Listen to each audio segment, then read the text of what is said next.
I used to think that if I worked hard enough, they'd see me. Not just as the youngest in the room, not just as the only daughter, but as someone worthy of carrying on the family name. My name is Eva Lancaster, and if you've ever heard of Lancaster and Sons, the luxury home design company that once dominated the East Coast, you already know my last name. What you probably don't know is that the sons in that title weren't just branding. It was a mission statement, a silent decree that said, "This empire is for the men." I spent most of my childhood on construction sites and in model homes, trailing behind my father and two older brothers like a shadow. While they got to hold blueprints and make decisions, I was handed clipboards and coffee. My suggestions were met with nods and patronizing smiles. I was ambitious, a word they use the same way you describe a puppy trying to climb stairs. But I never complained.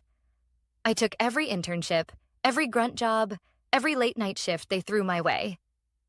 I read every contract, studied the market, and knew the company's financials better than the CFO did. At 23, I was the only one in the family who had an MBA. At 24, I was running entire regional projects. But titles meant nothing if no one believed you deserved them.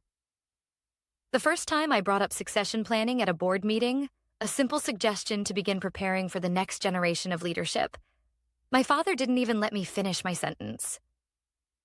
"You're not one of us, Eva," he said, loud enough for the room to freeze. The silence was thick. I blinked. "Excuse me?" He didn't even look at me. He just kept flipping through his notes. "This business was built by men, run by men. You're talented, sure, but this isn't your lane. You don't have the instinct." My oldest brother chuckled from across the table. My mother stared at her hands. No one came to my defense. Not even my uncle, who had privately told me more than once that the company would be lucky to have me in charge someday. "You're emotional," my father added, like he was doing me a favor by explaining it. "You care too much about how people feel, not enough about how deals get done. That's not leadership, Eva. That's sentiment." I swallowed hard. That meeting was supposed to be a stepping stone. I had spent weeks preparing. My pitch included a 5-year growth projection, marketing insights, and a fully budgeted expansion plan into 3 new markets. But all they saw was a little girl playing dress-up at the big boys' table. Later that evening, as I sat in the office I technically ran but didn't officially hold the title for, my father walked in without knocking. "You know," he said casually, like we were talking about the weather, "your brothers aren't perfect, but they understand how to carry the Lancaster name. You were always more of a dreamer." I laughed. I couldn't help it. "You mean someone with vision?" He narrowed his eyes. "I mean someone who thinks having ideas is the same as having power. Pathetic girl, you were never the smart one. You just worked harder to compensate." That line, I've never forgotten it. Pathetic girl, you were never the smart one. He left without another word, and I sat there, staring at my reflection in the black screen of my laptop. The office was dim, cold, but for the first time, I didn't feel like crying. I felt awake. If they wouldn't make room for me at the table, then fine. I'd build a better one. I wouldn't argue. I wouldn't fight for scraps. I would walk away. And I would build something so undeniable, so powerful, that one day they'd choke on their words. They didn't know it then, but that was the last time they'd ever speak to me like I was beneath them. They had written me off, but what they didn't realize was that I'd already started writing a story of my own. You'd think after everything my father said, I'd just leave quietly. Maybe I should have.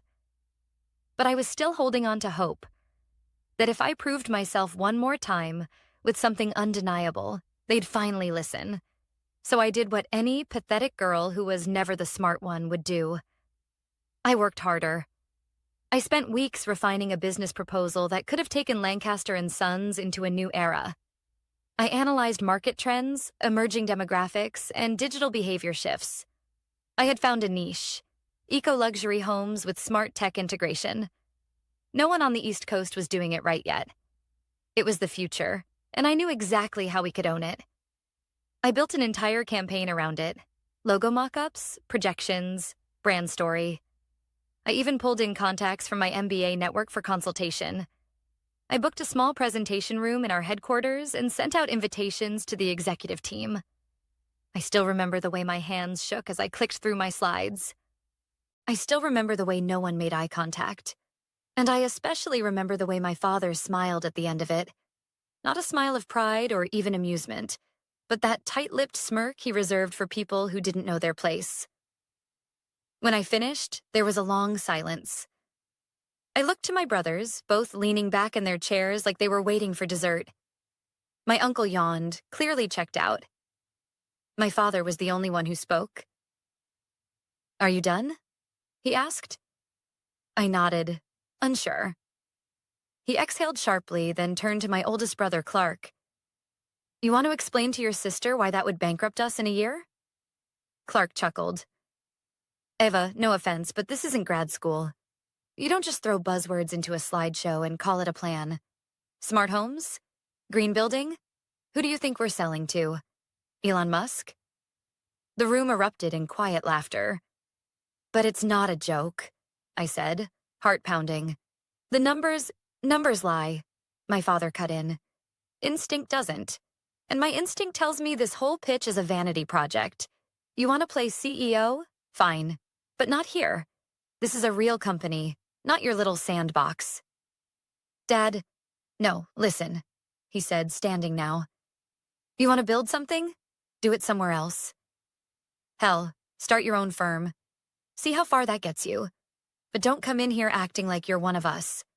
Because you're not. You never were." That word again. Not one of us.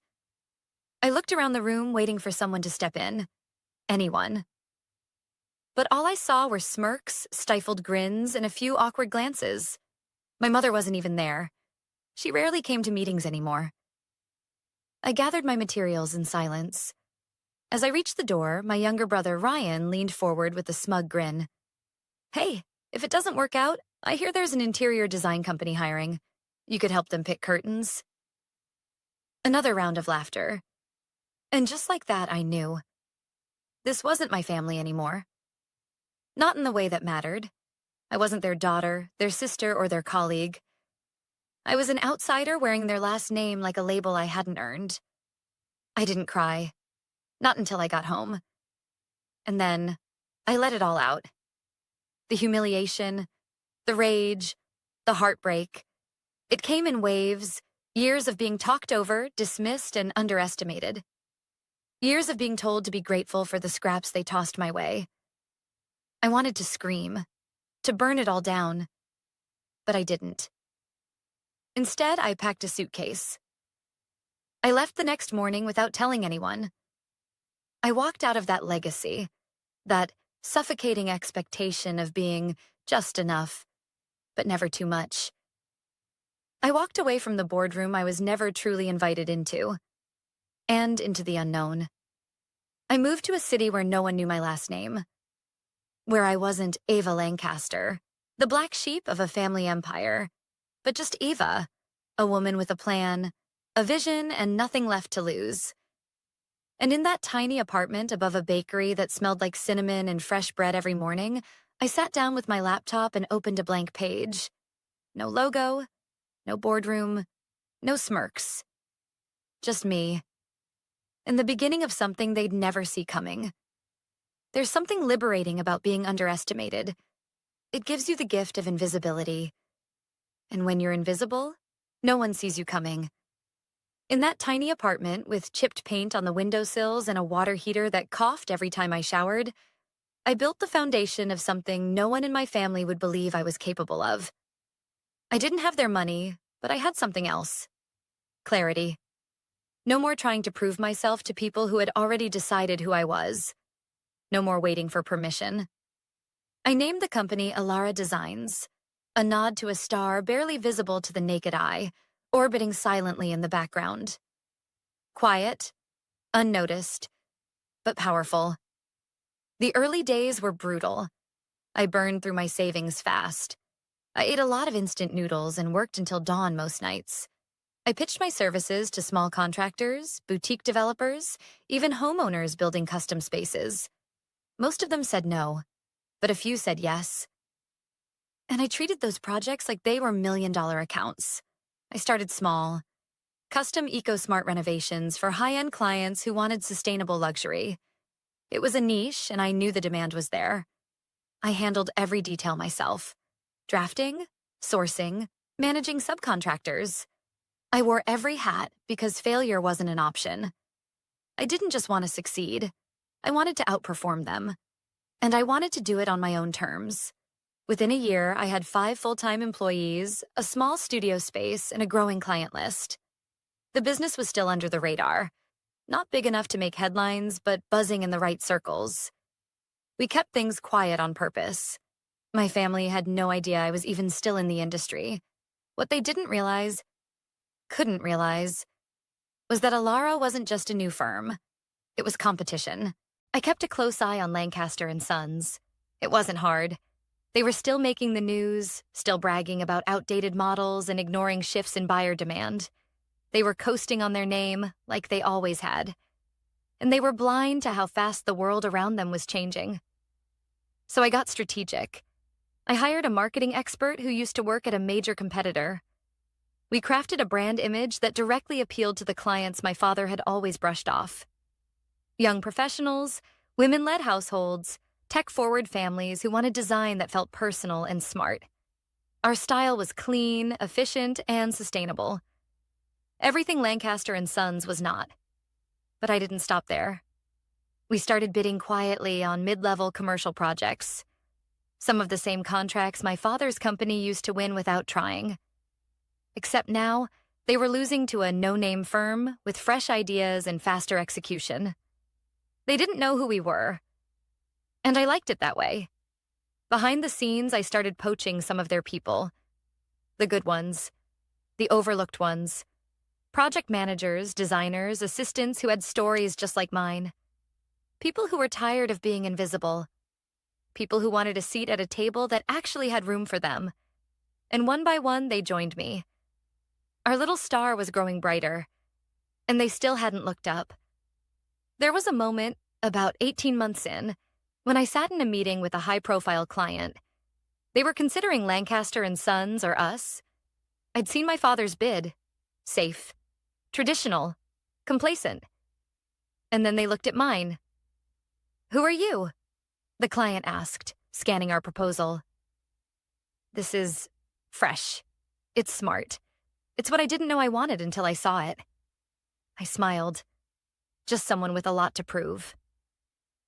We got the deal. By the end of that quarter, we had outbid Lancaster and Sons on 3 major contracts, each one pulling them further out of their comfort zone. Their name didn't carry the weight it used to. Their charm was fading, and I was only just getting started. Still, I stayed quiet. Let them ignore me. Let them laugh in their boardrooms and mock the firm that kept beating them, unaware of who was behind it. Let them think I was gone. Irrelevant. Forgettable. Because by the time they finally realized who they were up against, it would already be too late. They say pride comes before the fall. But in my father's case, it was pride that built the fall, brick by arrogant brick. From the outside, Lancaster and Sons still looked like a polished empire. Big glass headquarters, shiny trucks with bold lettering, ads in glossy magazines. But inside, the foundation was starting to rot, and I could see it from a mile away. It started with a canceled contract, a resort development in Maine that they had been banking on. The client pulled out last minute, citing creative differences, but I knew the real reason. We'd offered a better vision, cleaner execution, and lower overhead. Then came the layoffs. At first, just a few junior designers, then the longtime receptionist, then a project lead I'd worked with years ago. A man so loyal, he practically bled Lancaster blue. When he reached out to me looking for a role, I didn't gloat. I just sent him the contract. Welcome to Alara. The real blow came 6 months later. Lancaster and Sons lost a government contract to retrofit eco-friendly buildings, a massive multi-year deal. One they'd been sure was theirs. One they hadn't even really fought for because they believed the Lancaster name still carried weight. But times had changed. Buyers wanted innovation, sustainability, flexibility, and Alara offered all three. I watched their press release stumble through excuses, blaming market volatility and increased competition. They didn't name us, of course. They didn't know it was me, but they were beginning to feel us breathing down their necks. I could see it in the desperation. Their once polished social media presence started trying too hard, mimicking our branding, copying our hashtags, even launching a new modern eco initiative that felt rushed and tone-deaf. I almost laughed when I saw it. They were trying to beat a ghost, and the ghost was winning. Rumors started swirling in the industry. Whispers about mismanagement, family tension, poor cash flow. I didn't spread them. I didn't need to. I just let them fester. Truth has a way of leaking when people are afraid, and my family was starting to panic. One afternoon, I walked into a trade expo. I wasn't there as a speaker or exhibitor, just an observer. Someone curious to see how Lancaster and Sons would present themselves now that they weren't the biggest name in the room. They had a booth near the back, smaller than usual, fewer people. My father wasn't there, but Clark and Ryan were, trying to smile through their unease. I stayed far enough away that they wouldn't notice me, just close enough to watch. A man approached them, a developer I'd met weeks prior during a pitch meeting. "Sorry, I'm already in talks with Alara," he said casually when Clark handed him a brochure. "They're doing some incredible work." Clark forced a smile. "Alara?" The man nodded. "You should check them out. They've got something special going on." And then he walked away. Clark's expression dropped like a mask hitting the floor. He turned to Ryan. "Who the hell is Alara?" I smiled to myself. The reckoning had begun. But the real moment, the turning point, and came on a rainy Thursday morning. I was in my office going over expansion plans when my assistant knocked. "There's something you need to see," she said, eyes wide. She handed me a tablet with an open article. The headline read, "Lancaster and Sons faces major lawsuit over delayed projects and contract breach." It wasn't just a hit piece. It was an exposé. The article outlined missed deadlines, budget overruns, poor planning, and internal conflict, including anonymous sources from within the company, former employees, maybe even a few I had quietly welcomed to Alara.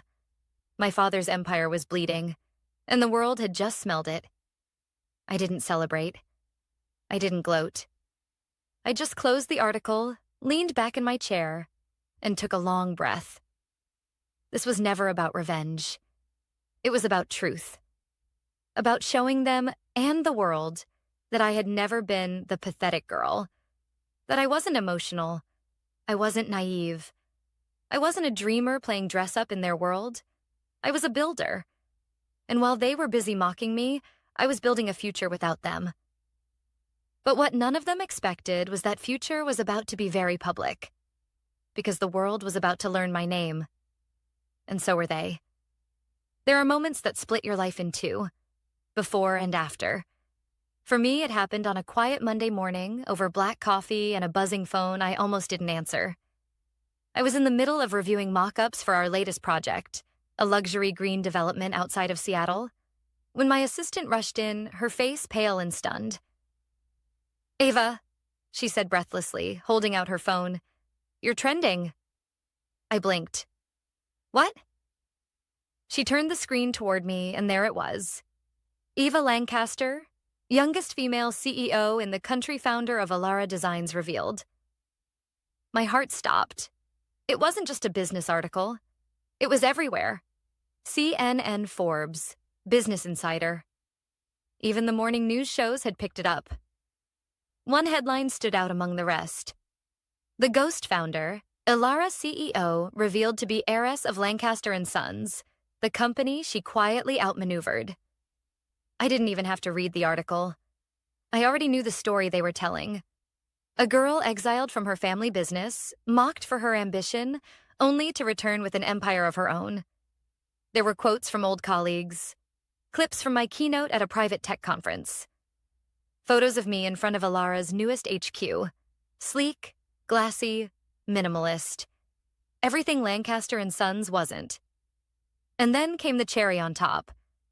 A side-by-side comparison of their latest losses and our recent wins.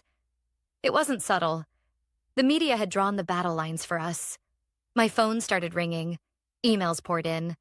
Journalists, investors, congratulations from people I hadn't spoken to in years.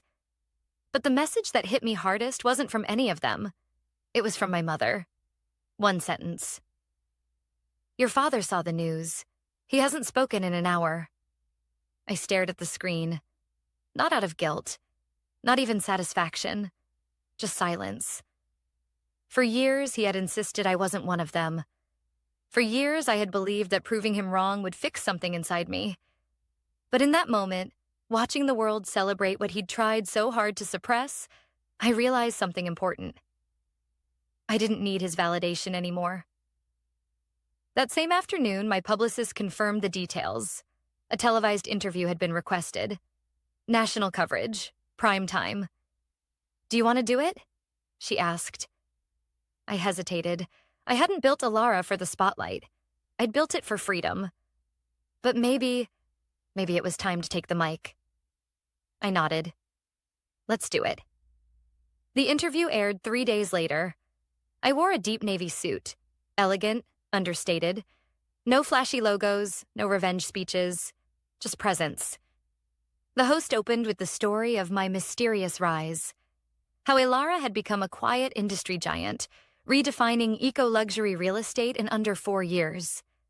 And then she asked the question everyone was waiting for. Is it true that you're the daughter of Charles Lancaster? I smiled gently. Yes. Why hide it? I didn't hide it, I said. I just stopped apologizing for not being welcome. She blinked. And now you've built a company that outperformed theirs. It's not about outperforming, I replied, though we both knew it was.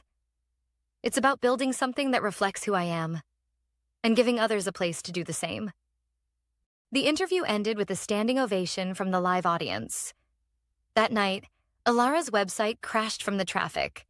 We received over 300 partnership inquiries. Our stock jumped 12% in 24 hours, and investors began whispering about a global expansion. But while the world celebrated my name, I knew there was one place where silence reigned. The Lancaster family group chat. Still active, but eerily quiet. No snide comments, no dismissive emojis, just silence. Until one message finally appeared from my brother Clark. You used us. I didn't reply. Not then. What could I say? They had used my silence to pretend I didn't exist. And now the world knew better. The announcement had changed everything. Not because it gave me power, but because it forced them to see what they had spent a lifetime ignoring. Me, Eva Lancaster. The one they said would never lead, never succeed, never be more than a dreamer. And now I was the youngest female CEO in the country. But I still had one final step left, one final chapter. And it would begin at the family reunion. The invitation arrived like nothing had changed. A crisp ivory envelope with embossed lettering, Lancaster Family Annual Reunion, Saturday at 4 p.m., hosted at the estate.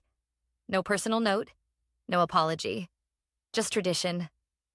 I stared at it for a while, letting the irony settle. 4 years ago, they laughed me out of boardrooms, told me I didn't belong, called me pathetic. Now, they were inviting me back into the house I grew up in. The house that, in every way, had made it clear I was a guest, not a legacy. I hadn't set foot there since the day I left. But this year, I accepted. Not for them. For me. That Saturday, I pulled up to the estate gates in a sleek black Rolls-Royce. The ghost model. The name alone made me smile. Fitting, really, for the girl they had once erased. The guard recognized me immediately, eyes wide as he lifted the barrier. The long driveway was lined with luxury cars, BMWs, Audis, a classic Bentley or two. But mine was the only Rolls. I stepped out slowly, in a tailored ivory suit. No logos, no dramatic flair. just quiet elegance. And the kind of presence that makes a room pause without needing to raise its voice. As I approached the entrance, the murmurs began. Heads turned, conversations hushed. They all saw me, finally saw me, but no one seemed to know what to say. I walked into the foyer like I belonged there, because I did, whether they liked it or not. My mother was the first to greet me. Her eyes softened, and for a second I saw something that almost looked like regret. "You look incredible," she whispered.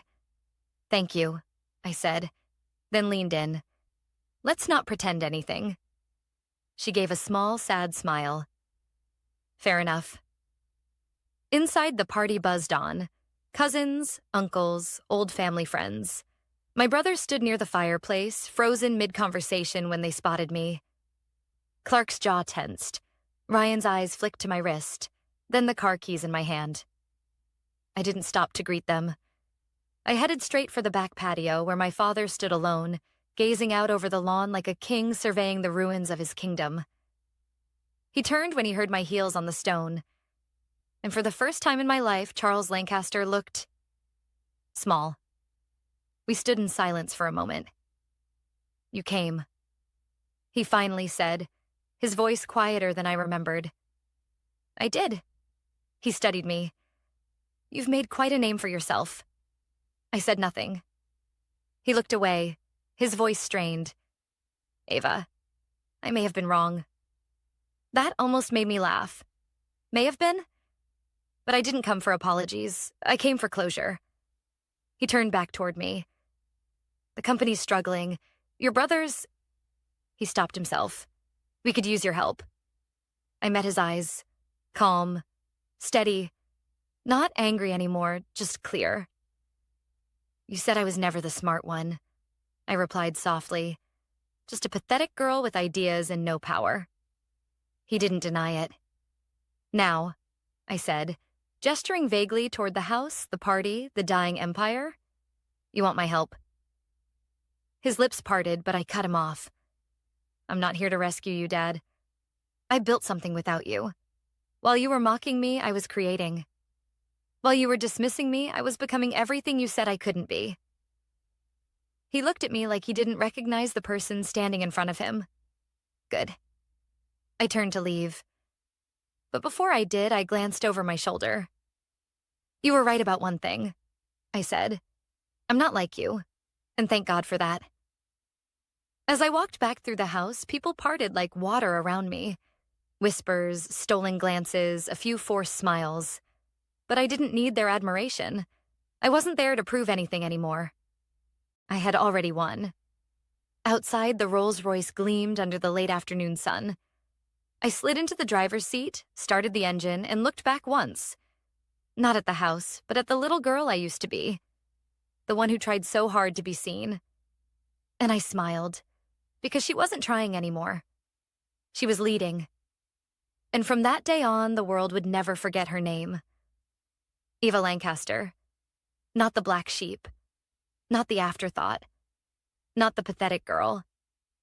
Just the woman who rewrote the rules and made sure no one like her would ever be forgotten again.